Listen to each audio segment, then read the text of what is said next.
extra chromosomal, extranuclear or cytoplasmic inheritance. നമുക്കെല്ലാവർക്കും അറിയാം, Gregor മെൻഡലിനെയാണ് modern ജെനറ്റിക്സിൻ്റെ ഒരു ഫൗണ്ടിങ് ഫാദറായിട്ട് കൺസിഡർ ചെയ്യുന്നത്. അദ്ദേഹത്തിൻ്റെ മെൻഡേലിയൻ പ്രിൻസിപ്പിൾസ് അദ്ദേഹത്തിൻ്റെ ലൈഫ് ടൈമിൽ വലിയൊരു റെക്കഗ്നീഷൻ കിട്ടാതെ പോയ കൺസെപ്റ്റ്സ് ആയിരുന്നു. പക്ഷേ ഏർലി 1900-ൽ 3 സയൻറ്റിസ്റ്റുകൾ, Carl Correns, then Hugo de Vries, von Tschermak, അവർ മെൻഡേലിയൻ പ്രിൻസിപ്പിൾസിനെ റീഡിസ്കവർ ചെയ്യുകയുണ്ടായി. അപ്പം മെൻഡൽ പറഞ്ഞ ഇൻഹെറിറ്റൻസ് ബേസ് ചെയ്തിട്ടുള്ള ലോസ് ഒക്കെ കറക്റ്റാണ്, അത് ആപ്ലിക്കബിൾ ആണെന്നുള്ളത് ഈ 3 സയൻറ്റിസ്റ്റുകളും പ്രൂവ് ചെയ്തു.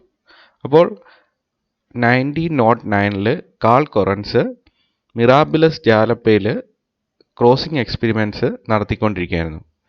മിറാബിലസ് ജാലപ്പ എന്ന് പറയുന്നത് 4 o'clock പ്ലാന്റ്. അപ്പോൾ ഈ 4 o'clock പ്ലാന്റിൽ അദ്ദേഹം ക്രോസിംഗ് എക്സ്പെരിമെൻറ്റ്സ്, ഹൈബ്രിഡൈസേഷൻ എക്സ്പെരിമെൻറ്റ്സ് ഒക്കെ കണ്ടക്ട് ചെയ്തുകൊണ്ടിരുന്നപ്പോൾ അദ്ദേഹത്തിന് ഒരു സ്ട്രേഞ്ച് പാറ്റേൺ ഓഫ് ഇൻഹെറിറ്റൻസ് കാണാൻ ഇടയായി എന്നുള്ളതാണ്.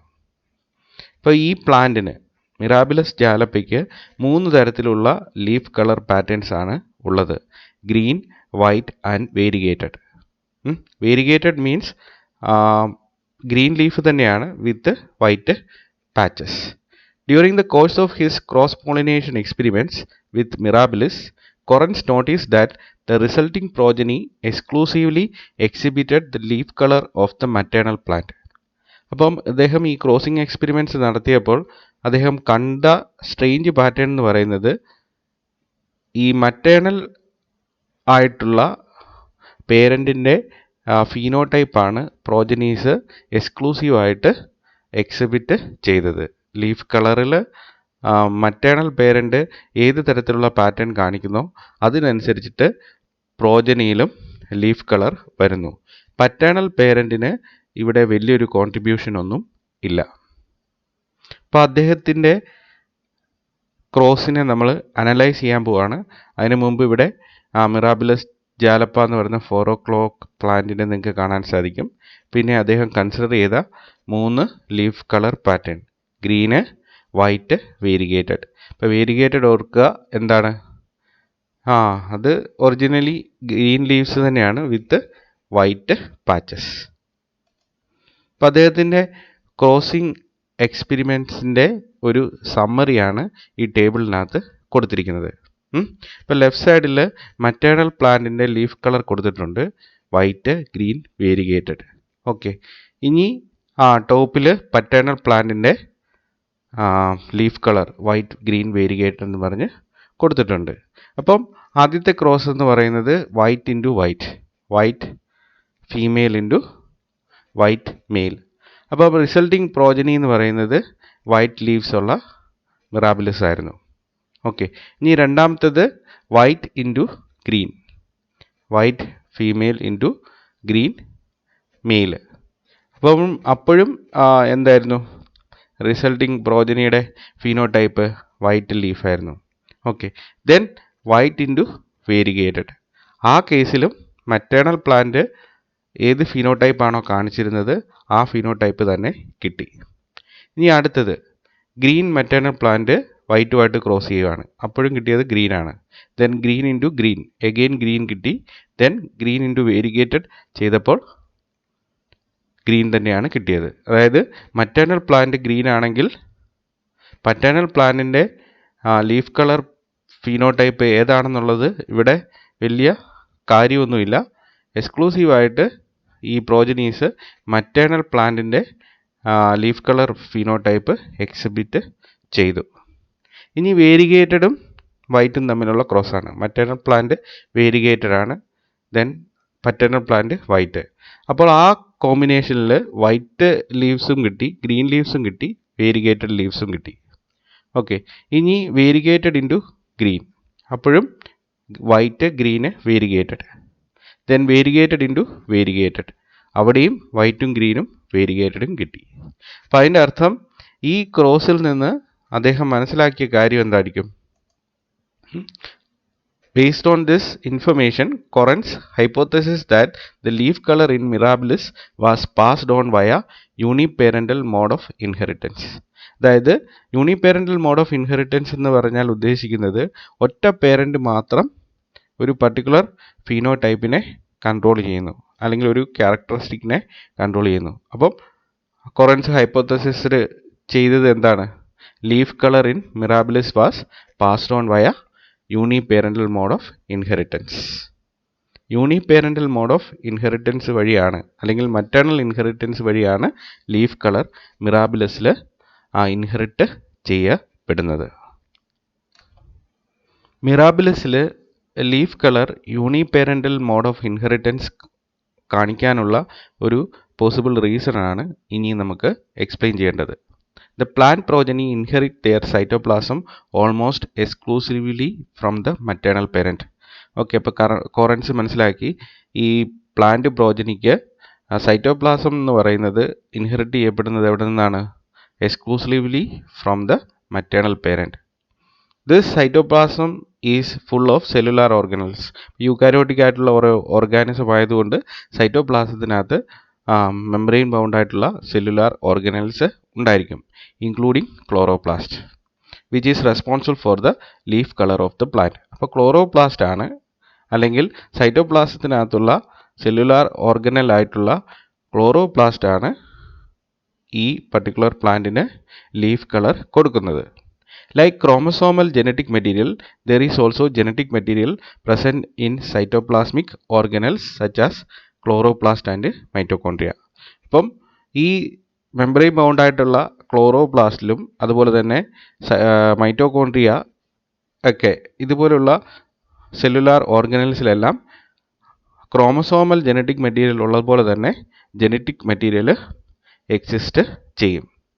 They exist as separate units and referred as extra chromosomal or non-nuclear DNA. അപ്പോൾ അങ്ങനെ സൈറ്റോപ്ലാസത്തിൽ എക്സിസ്റ്റ് ചെയ്യുന്ന ആ ജനറ്റിക് മെറ്റീരിയലിനെ extra chromosomal or non nuclear DNA എന്നാണ് അറിയപ്പെടുന്നത്. The genes present in the genome of chloroplast and mitochondria have their own patterns of inheritance. അപ്പോൾ ഈ എന്താണ് extra chromosomal or non nuclear DNA ജീൻസിന് സ്വന്തമായിട്ട്, അതായത് ന്യൂക്ലിയർ DNA ജീൻസുമായിട്ട് ബന്ധമില്ലാതെ തന്നെ അവയ്ക്ക് സ്വതന്ത്രമായിട്ട് ഉള്ള ഒരു പാറ്റേൺ ഓഫ് ഇൻഹെറിറ്റൻസ് ഉണ്ട്. When these non-nuclear genes are passed from one generation to the next, the phenomenon is called extrachromosomal or cytoplasmic or extranuclear inheritance. അപ്പോൾ ഈ നോൺ ന്യൂക്ലിയർ ജീൻസ്, അതായത് മൈറ്റോകോൺട്രിയ അല്ലെങ്കിൽ ക്ലോറോപ്ലാസ്റ്റ് പോലെയുള്ള ഓർഗനൽസിൽ ലോഡ് ചെയ്തിരിക്കുന്ന DNA jeans പ്രോജനിയിലേക്ക് transmit ചെയ്യപ്പെടുകയാണെങ്കിൽ ആ pattern of ഇൻഹെറിറ്റൻസിനെ വിളിക്കുന്ന പേരാണ് extra chromosomal or cytoplasmic or extra nuclear inheritance. അപ്പോൾ നമുക്ക് സമ്മറൈസ് ചെയ്യാം. മിറാബിലസ് ജാലപ്പയിൽ കാൾ കൊറൻസിന് മറ്റേണൽ ഓർ യൂണിപേരൻ്റൽ ഇൻഹെറിറ്റൻസ് കാണുവാൻ ഉള്ള കാരണം എന്താണ്? ക്ലോറോപ്ലാസ്റ്റ് ആണ് ലീഫ് കളറിനെ കൺട്രോൾ ചെയ്യുന്നത്. ക്ലോറോപ്ലാസ്റ്റ് സാധാരണ രീതിയിൽ ഇൻഹെറിറ്റ് ചെയ്യപ്പെടുന്നത് യൂണിപേരൻ്റൽ ആയിട്ടാണ്. മറ്റേണൽ ഇൻഹെറിറ്റൻസ് ആയിട്ടാണ് സാധാരണ രീതിയിൽ ക്ലോറോപ്ലാസ്റ്റ് ജീൻസ് ഇൻഹെറിറ്റ് ചെയ്യപ്പെടുന്നത്. അപ്പോൾ ക്ലോറോപ്ലാസ്റ്റ് എന്ന് പറയുന്നത് ഒരു സെല്ലുലാർ ഓർഗനലാണ്. ആ ഓർഗനലിലുള്ള ജീൻസിനെ നമ്മൾ നോൺ ന്യൂക്ലിയർ ജീൻസ് അല്ലെങ്കിൽ എക്സ്ട്രാ ക്രോമസോമൽ ജീൻസ് എന്ന് വിളിക്കും. അപ്പം അവയുടെ ഒരു ജനറേഷനിൽ നിന്ന് അടുത്ത ജനറേഷനിലേക്കുള്ള ട്രാൻസ്മിഷനെ extra chromosomal or extra nuclear or cytoplasmic inheritance എന്ന് പറയും.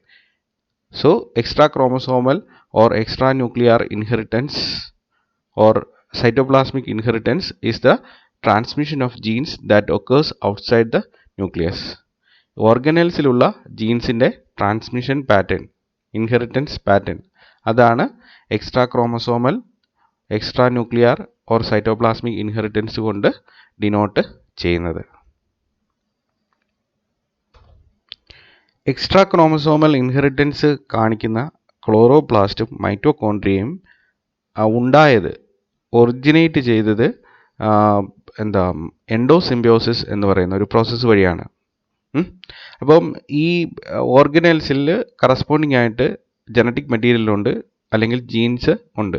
ആ ജീൻസ് കുറേ ക്യാരക്ടേഴ്സിനെയൊക്കെ കൺട്രോൾ ചെയ്യും. ആ ക്യാരക്ടേഴ്സിൻ്റെ ട്രാൻസ്മിഷൻ എന്ന് പറയുന്നത് ക്രോമസോമൽ ജീൻസ് എങ്ങനെയാണോ ഇൻഹെറിറ്റ് ചെയ്യപ്പെടുന്നത് അതിൽ നിന്ന് വ്യത്യസ്തമായിട്ടായിരിക്കും. ഓക്കെ, അപ്പം ഈ എക്സ്ട്രാ ക്രോമസോമൽ DNA-യുടെ ട്രാൻസ്മിഷൻ പാറ്റേൺ നമ്മൾ ഡീപ്പായിട്ട് അനലൈസ് ചെയ്യുന്നതിന് മുമ്പായിട്ട് തന്നെ നമ്മൾ ഈ തരത്തിലുള്ള ഓർഗനൽസ്, മൈറ്റോകോൺട്രിയ, ക്ലോറോപ്ലാസ്റ്റ് പോലെയുള്ള ഓർഗനൽസ് എങ്ങനെയാണ് ഒറിജിനേറ്റ് ചെയ്തത് എന്നുള്ളത് വ്യക്തമായിട്ട് മനസ്സിലാക്കണം. അപ്പം origin of mitochondria and chloroplast in eukaryotic cells. Eukaryotic സെൽസിൽ ഇവ എങ്ങനെ ഒറിജിനേറ്റ് ചെയ്തു? അപ്പോൾ അതിന് കറസ്പോണ്ടിങ് ആയിട്ടുള്ള ഒരു എവല്യൂഷണറി കൺസെപ്റ്റാണ് എൻഡോസിംബിയോട്ടിക് തിയറി എന്ന് പറയുന്നത്. ലിൻ മാർഗുലിസ് എന്ന് പറയുന്ന ഒരു സയൻറ്റിസ്റ്റാണ് ഇതിനെ ഫോർമുലേറ്റ് ചെയ്തത്. ഓക്കെ, അപ്പം ഈ കൺസെപ്റ്റ് എന്താണ് പറയുന്നതെന്ന് നോക്കാം. Mitochondria and chloroplast in eukaryotic cells are formed as the result of endocytosis of aerobic bacteria and photosynthetic bacteria respectively by ancestral eukaryotic cells. അപ്പോൾ ഒരു അനേറോബിക് ആയിട്ടുള്ള ആൻസിസ്ട്രൽ യൂക്കാരിയോട്ടിക് സെൽ ഉണ്ടെന്ന് വിചാരിക്കുക, ഒരു പ്രോകാരിയോട്ട് തന്നെ. ആ പ്രോകാരിയോട്ടിക് സെല്ലിനകത്തേക്ക് എയറോബിക് ബാക്ടീരിയയും അതുപോലെ തന്നെ ഫോട്ടോസിന്തറ്റിക് ബാക്ടീരിയയും എന്ത് ചെയ്തു? എൻഡോസൈറ്റോസിസ് എന്ന് പറയുന്ന ഒരു പ്രോസസ്സ് വഴി അകത്തേക്ക് പ്രവേശിച്ചു. എന്നിട്ട് അകത്ത് പ്രവേശിച്ചതിന് ശേഷം അവ ആ ഹോസ്റ്റ് സെല്ലിൻ്റെ ഒരു ഭാഗമായിട്ട് ഒരു എൻഡോസിംബിയോണ്ടായിട്ട് എക്സിസ്റ്റ് ചെയ്തു. അതാണ് എൻഡോസിംബിയോട്ടിക് തിയറി പറയുന്നത്. അപ്പോൾ മൈറ്റോകോൺട്രിയയും ക്ലോറോപ്ലാസ്റ്റും രണ്ട് വ്യത്യസ്തമായിട്ടുള്ള ഓർഗാനിസത്തിൽ നിന്ന് ഡിറൈവ് ചെയ്ത സ്ട്രക്ചേഴ്സാണ്. മൈറ്റോകോൺട്രിയ എയറോബിക് ബാക്ടീരിയയിൽ നിന്നും ക്ലോറോപ്ലാസ്റ്റ് ഫോട്ടോസിന്തറ്റിക് ബാക്ടീരിയയിൽ നിന്നും ഒറിജിനേറ്റ് ചെയ്തതാണ്. അല്ലെങ്കിൽ വേറെ രീതിയിൽ പറഞ്ഞാൽ they are cells living in cells. Okay, endosymbiosis എന്ന് പറയുന്ന പ്രോസസ്സിനെ ഈ ഡയഗ്രാം ഉപയോഗിച്ച് നമുക്ക് എക്സ്പ്ലെയിൻ ചെയ്യാൻ സാധിക്കും. അപ്പോൾ ഇതിൻ്റെ ഇനീഷ്യൽ ആയിട്ടുള്ള ഒരു സ്റ്റാർട്ടിംഗ് പോയിന്റ് എന്ന് പറയുന്നത് ഒരു ആൻസിസ്ട്രൽ ആയിട്ടുള്ള യൂക്കാരിയോട്ടിക് സെല്ലാണ്. അപ്പോൾ അതൊരു പ്രോകാരിയോട്ട് തന്നെയാണ്. അപ്പോൾ അതിനകത്തുള്ള സൈറ്റോപ്ലാസത്തിനകത്ത് DNA എക്സിസ്റ്റ് ചെയ്യുകയാണ്, ജനറ്റിക് മെറ്റീരിയൽ എക്സിസ്റ്റ് ചെയ്യുകയാണ്. ഓക്കെ, അപ്പോൾ ആ ആൻസിസ്ട്രൽ ആയിട്ടുള്ള ഈ സെല്ലിന് ആദ്യം നടക്കുന്ന ട്രാൻസ്ഫോർമേഷൻ എന്ന് പറയുന്നത് അതിൻ്റെ പ്ലാസ്മ മെമ്പറൈനിന് ഒരു കുറേ പോയിന്റുകളിൽ ഇൻഫോൾഡിങ്സ് ഉണ്ടാവും. ഇൻഫോൾഡിങ്സ് ഉണ്ടായി പ്ലാസ്മ മെമ്പറൈന് എൻഡോപ്ലാസ്മിക് റെറ്റിക്കുലത്തിൻ്റെ ഫോർമേഷന് കാരണമാവും. അതുപോലെ തന്നെ സെൻട്രലി പ്ലേസ്ഡ് ആയിട്ടുള്ള ഇതിൻ്റെ സൈറ്റോപ്ലാസത്തിലുള്ള ജനറ്റിക് മെറ്റീരിയലിന് ചുറ്റും ഒരു കമ്പാർട്ട്മെൻറ്റും ഉണ്ടാക്കും. ആ കമ്പാർട്ട്മെൻറ്റാണ് ന്യൂക്ലിയർ എൻവലപ്പായിട്ട് മാറുന്നത്. ഓക്കെ, ഇപ്പോൾ പ്രോകാരിയോട്ട്സും യൂക്കാരിയോട്ട്സും തമ്മിലുള്ള മേജർ ആയിട്ടുള്ളൊരു ഡിഫറൻസിയേഷൻ ഈ ന്യൂക്ലിയർ എൻവലപ്പ് അല്ലെങ്കിൽ ന്യൂക്ലിയർ കമ്പാർട്ട്മെൻറ്റിൻ്റെ എക്സിസ്റ്റൻസ് ആണ്. യൂക്കാരിയോട്ട്സിനതുണ്ട്, പ്രോകാരിയോട്ട്സിനത് ഇല്ല. അപ്പം പ്ലാസ്മ മെമ്പറൈൻ ഇൻഫോൾഡ് ചെയ്ത് ന്യൂക്ലിയർ എൻവലപ്പും എൻഡോപ്ലാസ്മിക് റെറ്റിക്കുലവും ഉണ്ടാകുന്നു. ഓക്കെ, അപ്പോൾ ഈ സ്റ്റേജിലുള്ള ആ സെല്ലിലേക്ക് എൻഡോസിംബിയോസിസ് എന്ന് പറയുന്ന പ്രോസസ്സ് നടക്കുന്നു. ആദ്യമായിട്ട് ഇതിലേക്ക് എൻഡോസൈറ്റോസിസ് വഴി അകത്തേക്ക് പ്രവേശിക്കുന്നത് ഒരു എയറോബിക് ഹെറ്ററോട്രോഫിക് പ്രോകാരിയോട്ടാണ്. ഒരു ബാക്ടീരിയ, എയറോബിക് ബാക്ടീരിയ അകത്തേക്ക് പ്രവേശിച്ച് അത് ഒരു എൻഡോസിംബിയോണ്ടായിട്ട് എക്സിസ്റ്റ് ചെയ്യുന്നു. ഓക്കെ, അപ്പോൾ അങ്ങനെ ആ സെല്ല് പിന്നീട് ഇവോൾവ് ചെയ്ത് ആൻസിസ്ട്രൽ ഹെറ്ററോട്രോപിക് യൂക്കാരിയോട്ട് ആയിട്ട് മാറുന്നു. അപ്പോൾ ആനിമൽ സെൽസ് എല്ലാം ഇതിൽ നിന്നായിരിക്കും ഡിറൈവ് ചെയ്തിരിക്കുന്നത്. ഓക്കെ, ഇനി ഈ എയറോബിക് ഹെറ്ററോട്രോപിക് പ്രോകാരിയോട്ട് എൻഗൾഫ്ഡ് ആയിട്ടുള്ള ആ സെൽ സ്റ്റേജിൽ ഒരു സെക്കൻഡ് എൻഡോസിംബിയോസിസും നടക്കുന്നു. ഓക്കെ, ആദ്യമേ ഈ എയറോബിക് ഹെറ്ററോട്രോപിക് പ്രോകാരിയോട്ട്, അതായത് എയറോബിക് ബാക്ടീരിയ അകത്തേക്ക് പ്രവേശിച്ച് ആ എയറോബിക് ബാക്ടീരിയ എന്തായിട്ടാണ് ട്രാൻസ്ഫോം ചെയ്യുന്നത്? മൈറ്റോകോൺട്രിയ ആയിട്ടാണ് ട്രാൻസ്ഫോം ചെയ്യുന്നത്. ഓക്കെ, അപ്പം ആ മൈറ്റോകോൺട്രിയ മാത്രമുള്ള യൂക്കാരിയോട്ടിക് സെൽസ് അത് പിന്നീട് ആനിമൽ സെൽസ് ആയിട്ടാണ് ട്രാൻസ്ഫോം ചെയ്യുന്നത്. ഇനി ഈ കാറ്റഗറിക്കകത്ത് ഒരു എൻഡോസിംബിയോസിസും കൂടെ നടക്കും. അതായത് മൈറ്റോകോൺട്രിയ ഉള്ള ആ സെല്ലിലേക്ക് അഡീഷണൽ ആയിട്ടുള്ള ഒരു പ്രോകാരിയോട്ടിക് സെല്ലും കൂടെ എൻഗൾഫ്ഡ് ആവും. അപ്പം ഫോട്ടോസിന്തറ്റിക് ആയിട്ടുള്ള പ്രോകാരിയോട്ട് ബാക്ടീരിയ അകത്തേക്ക് പ്രവേശിച്ച് ആ സെല്ലിനകത്ത് ഇപ്പോൾ മൈറ്റോകോൺട്രിയയും അതുപോലെ തന്നെ ആ പ്രോകാരിയോട്ടിക് ഫോട്ടോസിന്തറ്റിക് ബാക്ടീരിയ ട്രാൻസ്ഫോംഡ് ആയിട്ടുള്ള പ്ലാസ്റ്റിഡ്സും എക്സിസ്റ്റ് ചെയ്യും. ഓക്കെ, അപ്പോൾ അങ്ങനെയുള്ള സെൽസാണ് പിന്നീട് ഫോട്ടോസിന്തറ്റിക് യൂക്കാരിയോട്ട് ആയിട്ട് ട്രാൻസ്ഫോം ചെയ്യുന്നത്. ഓക്കെ, അപ്പം ഈ ട്രാൻസ്ഫോർമേഷൻ നടക്കുമ്പോഴേക്കിന് 2 ലീനിയേജ് ഉണ്ടാവും. ഒരെണ്ണം ഫോട്ടോസിന്തറ്റിക് ആയിട്ടുള്ള യൂക്കാരിയോട്ടും രണ്ടാമത്തേത് ഹെട്രോട്രോപ്പിക് ആയിട്ടുള്ള യൂക്കാരിയോട്ടും. ഹെട്രോട്രോപ്പിക് ആയിട്ടുള്ള യൂക്കാരിയോട്ടിനകത്ത് മൈറ്റോകോൺട്രിയ മാത്രമേ ഉള്ളൂ. അതിനകത്ത് എന്തില്ല, സെക്കൻഡ് എൻഡോസിംബിയോസിസ് നടന്നിട്ടില്ല. അതായത് ഫോട്ടോസിന്തറ്റിക് പ്രോകാരിയോട്ട് അതിലേക്ക് പ്രവേശിച്ചിട്ടില്ല. അപ്പോൾ പ്ലാസ്റ്റിഡ്സ്, ക്ലോറോപ്ലാസ്റ്റ് അവിടെ ആബ്സെൻ്റ് ആണ്. ക്ലോറോപ്ലാസ്റ്റ് ഉള്ളത് എന്താണ്, ഫോട്ടോസിന്തറ്റിക് യൂക്കാരിയോട്ട് ആയിട്ടാണ് ട്രാൻസ്ഫോം ചെയ്യുന്നത്. ഇപ്പം മൈറ്റോകോൺട്രിയ എന്ന് പറയുന്ന സ്ട്രക്ചർ എയറോബിക് ഹെട്രോട്രോപിക് ബാക്ടീരിയയുടെ എൻഡോസിംബിയോസിസ് വഴി ഉണ്ടായ ഒരു സ്ട്രക്ചറാണ്. ഇപ്പോൾ എയറോബിക് പ്രോകാരിയോട്ട് ഇവിടെ കാണാം. എൻഡോസിംബിയോസിസിന് വിധേയമായിട്ട് അത് ഹോസ്റ്റ് സെല്ലിൽ ഇൻ്റഗ്രേറ്റ് ചെയ്ത് എക്സിസ്റ്റ് ചെയ്യുന്നു. ഇനി ക്ലോറോപ്ലാസ്റ്റ് എന്ന് പറയുന്നത് ഫോട്ടോസിന്തറ്റിക് ബാക്ടീരിയയുടെ ഒരു എൻഡോസിംബിയോസിസിൻ്റെ ഫലമായിട്ടുണ്ടായ സ്ട്രക്ചറാണ്. ഇപ്പോൾ ഇവിടെ ഫോട്ടോസിന്തറ്റിക് പ്രോകാരിയോട്ട് നിങ്ങൾക്ക് കാണാൻ സാധിക്കും. അത് ഈ ഹോസ്റ്റ് സെല്ലിലേക്ക് സെക്കൻഡ് എൻഡോസിംബിയോസിസ് നടത്തുകയാണ്. അപ്പോൾ അത് ക്ലോറോപ്ലാസ്റ്റ് ആയിട്ട് പിന്നീട് ട്രാൻസ്ഫോം ചെയ്യും. അപ്പോൾ ഈ കാണിച്ചിരിക്കുന്ന ഒരു പ്ലാന്റ് സെല്ലാണ്. അതിനകത്ത് മൈറ്റോകോൺട്രിയമുണ്ട്, ക്ലോറോപ്ലാസ്റ്റുമുണ്ട്. ഇപ്പോൾ ഈ കൺസെപ്റ്റിന് കറസ്പോണ്ടിങ് ആയിട്ടുള്ള എവിഡൻസ് എന്തൊക്കെയാണെന്ന് നോക്കാം. Both mitochondria and chloroplast possess their own circular DNA. രണ്ടിനും സ്വന്തമായിട്ടുള്ള ജനറ്റിക് മെറ്റീരിയൽ ഉണ്ട്. ക്ലോറോപ്ലാസ്റ്റിനും ഉണ്ട്, മൈറ്റോകോൺട്രിയക്കും ഉണ്ട്. രണ്ടിനുമുള്ള ജനറ്റിക് മെറ്റീരിയൽ സർക്കുലർ DNA ആണ്. സാധാരണ രീതിയിൽ യൂക്കാരിയോട്ടിക് സെൽസിലുള്ളത് ക്രോമസോമുകളിൽ കാണുന്ന DNA ലീനിയർ DNA ആണ്. പക്ഷേ ഈ ഓർഗനൽസിലുള്ള DNA സർക്കുലർ DNA ആണ്. സർക്കുലർ DNA സാധാരണ രീതിയിൽ ആർക്കാണ് കാണുന്നത്, ബാക്ടീരിയയ്ക്കാണ് കാണുന്നത്. അപ്പോൾ ബാക്ടീരിയയിൽ നിന്നാണ് ഇവ ഒറിജിനേറ്റ് ചെയ്തതെന്ന് പറയാം. Both structures have double layered membrane. രണ്ടിനും ഡബിൾ ലെയർഡ് മെംബ്രെയിൻ ഉണ്ട്. അതായത് ഇൻവേഷൻ നടക്കുമ്പോഴേക്കിന് ഹോസ്റ്റിൻ്റെ എയർലി ആൻസിസ്ട്രൽ ആയിട്ടുള്ള ആ യൂക്കാരിയോട്ടിക് സെല്ലിൻ്റെ പ്ലാസ്മ മെംബ്രെയിൻ എന്തുണ്ടാകുന്നുണ്ട്, ഒരു ഇൻവാജിനേഷൻ ഉണ്ടാകുന്നു. ആ ഇൻവാജിനേഷനാണ് പിന്നീട് എൻഗൾഫ്ഡ് ആകുന്ന ആ പർട്ടിക്കുലർ ബാക്ടീരിയത്തിന് ചുറ്റും ഒരു കവറിംഗ് ആയിട്ട് ആക്ട് ചെയ്യുന്നത്. അപ്പോൾ ഔട്ടർ മെംബ്രെയിൻ എന്ന് പറയുന്നത് ഈ ഹോസ്റ്റിൻ്റെ പ്ലാസ്മ മെംബ്രെയിൻ ആയിരിക്കും. ഇനി അകത്തുള്ള മെംബ്രെയിന് അത് ബാക്ടീരിയത്തിൽ നിന്ന് ഒറിജിനേറ്റ് ചെയ്തായിരിക്കും. അപ്പം ഇത് ബാക്ടീരിയയാണ്. ബാക്ടീരിയയ്ക്ക് സ്വന്തമായിട്ടുള്ളൊരു മെംബ്രെയിൻ ഉണ്ട്.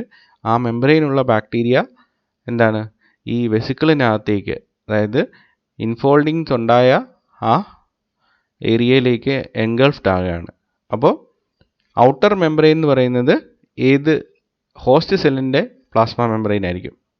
ഇന്നർ മെംബ്രെയിൻ എന്ന് പറയുന്നത് ബാക്ടീരിയത്തിൻ്റെ മെംബ്രെയിൻ ആയിരിക്കും. അപ്പോൾ ഇതിൻ്റെ കോമ്പോസിഷനൊക്കെ സയൻറ്റിസ്റ്റുകൾ ഡീറ്റെയിൽഡ് ആയിട്ട് അനലൈസ് ചെയ്തിട്ടുണ്ട്. അപ്പം ഔട്ടർ മെംബ്രെയിൻ എന്ന് പറയുന്നത് എന്താണ്, സാധാരണ സെല്ലിൻ്റെ ഹോസ്റ്റ് സെല്ലിൻ്റെ പ്ലാസ്മ മെംബ്രെയിൻ്റെ കോമ്പോസിഷനാണ് കാണിക്കുന്നത്. ഇന്നർ മെംബ്രെയിൻ ബാക്ടീരിയയുടെ പ്ലാസ്മ മെംബ്രെയിൻ്റെ കോമ്പോസിഷനാണ് കാണിക്കുന്നത്. ഓക്കെ, അപ്പോൾ ഒരു ഡബിൾ ലെയർഡ് ആയിട്ടുള്ള മെംബ്രെയിൻ ഈ സ്ട്രക്ചേഴ്സിനെല്ലാം ഉണ്ടെന്നുള്ളതാണ് മൈറ്റോകോൺട്രിയയ്ക്കും ക്ലോറോപ്ലാസ്റ്റിനും. Mitochondria is as the same size of bacteria. അപ്പോൾ മൈറ്റോകോൺട്രിയ പോലെയുള്ള സ്ട്രക്ചേഴ്സിൻ്റെ ആക്ച്വൽ സൈസ് എന്ന് പറയുന്നത് ബാക്ടീരിയയുടെ സൈസിന് തുല്യമാണ്. ഓക്കെ, അപ്പോൾ ഇതൊക്കെയാണ് എവിഡൻസസ്. ഇതിനേക്കാളും കൂടുതൽ എവിഡൻസസ് ഒക്കെ നിങ്ങൾ ചിലപ്പോൾ എവല്യൂഷനിൽ പഠിച്ചിട്ടുണ്ടായിരിക്കാം. ഓക്കെ, നമ്മൾ എക്സ്ട്രാ ക്രോമസോമൽ ഇൻഹെറിറ്റൻസ് ആണ് കൂടുതൽ ഡിസ്കസ് ചെയ്യുന്നത് കൊണ്ട് നമ്മൾ കുറച്ച് കാര്യങ്ങൾ മാത്രമേ ഇവിടെ പറയുന്നുള്ളൂ, എക്സ്പ്ലെയിൻ ചെയ്യുന്നുള്ളൂ. ഓക്കെ, ഇനി അടുത്തത് types of extra chromosomal inheritance. 2 തരത്തിലുള്ള എക്സ്ട്രാ ക്രോമസോമൽ ഇൻഹെറിറ്റൻസ് ആണുള്ളത്. ഏറ്റവും കോമൺ ആയിട്ടുള്ളത് യൂണിപേരൻ്റൽ ഇൻഹെറിറ്റൻസ് ആണ്. അതിനകത്ത് തന്നെ മറ്റേണൽ ഇൻഹെറിറ്റൻസ് ആണ് സാധാരണ രീതിയിൽ സംഭവിക്കുന്നത്. യൂണിപേരൻ്റൽ ഇൻഹെറിറ്റൻസ് എന്ന് പറഞ്ഞാൽ ഈ എക്സ്ട്രാ ക്രോമസോമൽ ജീൻസിനെ ഇൻഹെറിറ്റ് ചെയ്യപ്പെടുന്നത് ഒരു പർട്ടിക്കുലർ പേരൻറ്റിൽ നിന്ന് മാത്രമായിരിക്കും, ഒരു പേരൻറ്റിൽ നിന്ന് മാത്രം. അതാണ് യൂണിപേരൻ്റൽ. അത് പറ്റേണൽ പേരൻ്റ് ആകാം, മറ്റേണൽ പേരൻ്റ് ആയിരിക്കാം. പക്ഷേ മോസ്റ്റ് ഓഫ് ദ കേസസ് ഏതായിരിക്കും? മറ്റേണൽ പേരൻറ്റിൽ നിന്നാണ് എക്സ്ട്രാ ക്രോമസോമൽ ജീൻസിൻ്റെ ഇൻഹെറിറ്റൻസ് ഉണ്ടാകുന്നത്. അപ്പോൾ അതിൻ്റെ ബെസ്റ്റ് എക്സാമ്പിളായിട്ട് നമ്മുടെ ഹ്യൂമൻ മൈറ്റോകോൺട്രിയ എടുത്താൽ മതി. മൈറ്റോകോൺട്രിയൽ ജീൻസ് നമുക്ക് വരുന്നത് നമ്മുടെ മദറിൽ നിന്നാണ്. അപ്പോൾ മദറിൻ്റെ സൈറ്റോപ്ലാസത്തിലുള്ള കണ്ടൻസ് ആണ് നമ്മൾ എന്ത് ചെയ്തിരിക്കുന്നത്? ഇൻഹെറിറ്റ് ചെയ്തിരിക്കുന്നത്. അപ്പോൾ അതുകൊണ്ട് ആ പർട്ടിക്കുലർ സെല്ലുലാർ ഓർഗനൽ നമുക്ക് എവിടെ നിന്ന് കിട്ടി? മറ്റേണൽ സൈഡിൽ നിന്ന് കിട്ടിയെന്ന് വേണമെങ്കിൽ പറയാം. ഓക്കെ, ഇനി ബൈപേരലൽ ഇൻഹെറിറ്റൻസ് ഉണ്ട്. അത് സാധാരണ രീതിയിൽ അത്ര കോമൺ അല്ല. ചില പ്ലാന്റ്സിലൊക്കെയാണ് ബൈപേരൽ inheritance of extra chromosomal genes സംഭവിക്കുന്നത്. അടുത്ത discussion maternal inheritance of mitochondria and chloroplast അതിനെക്കുറിച്ചാണ്.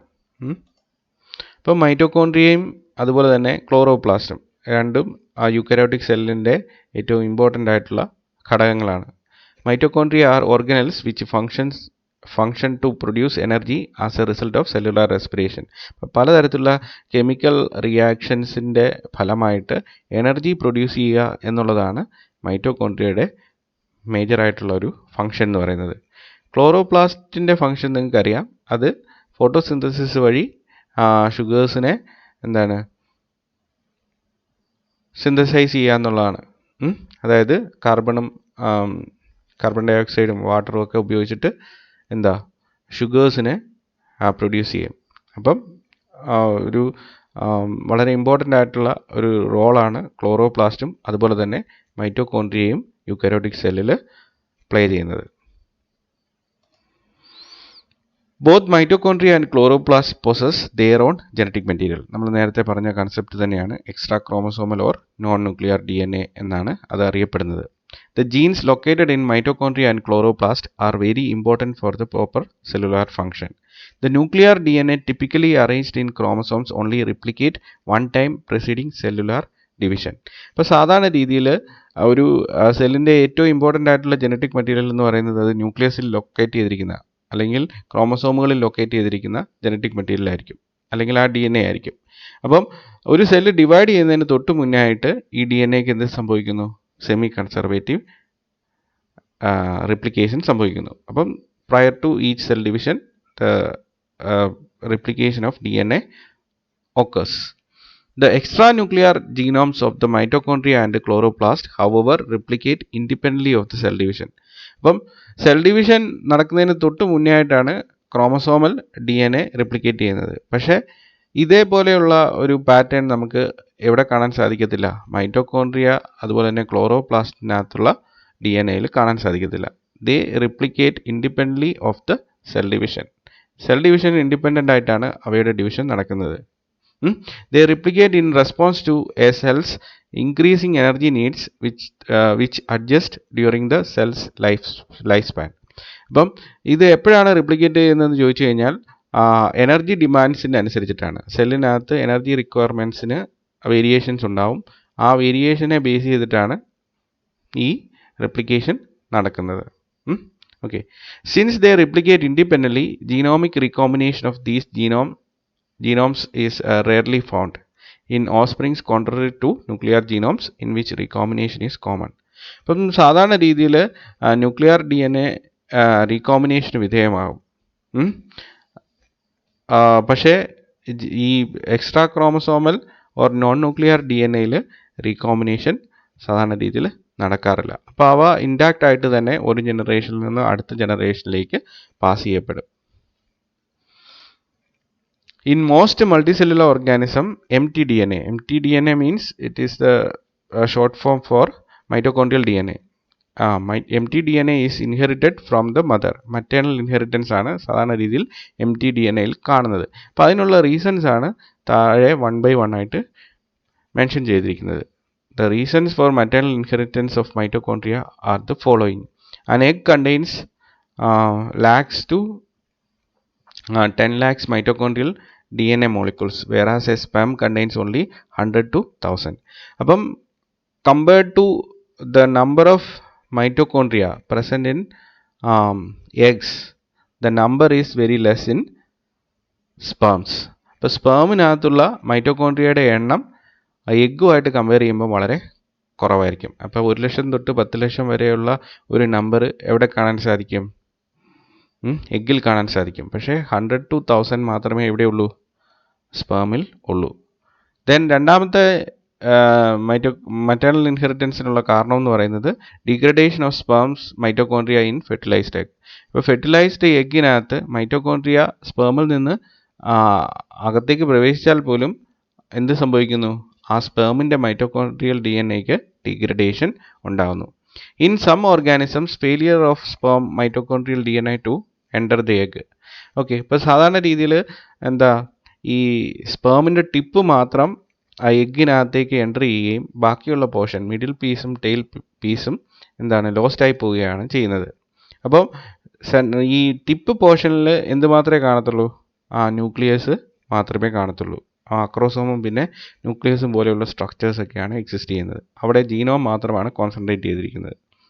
മിഡിൽ പോർഷനിലാണ് മൈറ്റോകോൺട്രിയ സ്പേമിൽ സാധാരണ രീതിയിൽ കണ്ടുവരുന്നത്. ഓക്കെ, അപ്പം ഈ മിഡിൽ പോർഷൻ അകത്ത് കയറാതെ വരുമ്പോഴേക്കിന് എന്ത് സംഭവിക്കും? സ്പേമിൻ്റെ മൈറ്റോകോൺട്രിയൽ DNA-യുടെ എക്സ്പ്രഷൻ എവിടെ കാണത്തില്ല? ഓർഗാനിസത്തിൽ കാണത്തില്ല, അതകത്ത് പ്രവേശിക്കുന്നില്ല. അപ്പോൾ mitochondrial DNA exclusively maternal inheritance ആയിട്ട് മാറും. ഓക്കെ, ഇതുപോലെ തന്നെ ക്ലോറോപ്ലാസ്റ്റിലും ബൈപേരൻ്റൽ ക്ലോറോപ്ലാസ്റ്റ് CpDNA എന്നാണ് പറയുന്നത്. ക്ലോറോപ്ലാസ്റ്റ് DNA-യുടെ ഇൻഹെറിറ്റൻസിനെ പ്രിവെൻറ്റ് ചെയ്യുന്ന പലതരത്തിലുള്ള മെക്കാനിസംസ് ഉണ്ട്.